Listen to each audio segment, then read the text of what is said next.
سلام، من مبینم، دانشجوی سال آخر رشته بهداشت حرفه‌ای. توی ویدیو قبل ما یه توضیح کوتاهی در رابطه با رشته بهداشت حرفه‌ای دادیم و توی این قسمت می‌خوایم در رابطه با شرایط کاری رشته بهداشت حرفه‌ای تو کشور خودمون یعنی ایران صحبت کنیم. ببین، شرایط بهداشت حرفه‌ای تو کشور ایران خیلی متنوع. از صنایع بزرگ بگیرین مثل ایران خودرو، فولاد، همه اینا رو میتونه شامل بشه و از معادن گرفته تا کارهای اداری و حتی مشاغل خدماتی توی بیمارستان ها رو هم شامل میشه. خیلی از محیط ها هنوز جای کار داره، چون که در واقع هنوز مشکلاتی مثل صدا، گرد و غبار، مواد شیمیایی هنوز وجود داره و بهداشت حرفه‌ای جای کار داره و میتونه انجام بده.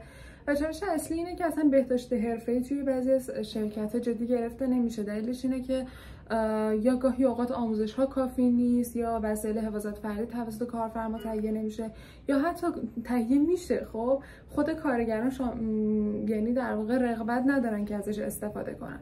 با این حال پیشرفت‌هایی رو داشته بهداشت حرفه‌ای. یکی از اونها این بوده که توی بعضی از صنایع بزرگ طبق قانون کاری که وجود داره باید هر 6 ماه یک بار کارگرای خودشون رو برای سلامتی که ببینن آسیبی زده اون کار به اون فرد میفرستن به معاینات دوره‌ای رو بعد انجام بده توسط پزشکی که توی طب کار هستش انجام میده و بهشون پیشنهاد میگه که آقا این کار رو ادامه بده یا نده. خب اگر شرایط خیلی وخیم باشه خب نمیتونن ادامه بدن، که اینها توضیحات خیلی زیادی داره که تو ویدیوهای بعد براتون میگیم.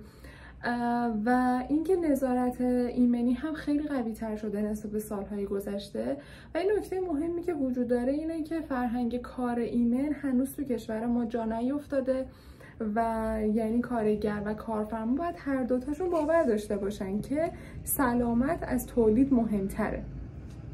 و در نهایت این که بهداشت حرفه‌ای فقط یه رشته نیست، یه قانون نیستش که توی کاغذ ثبت شده باشه.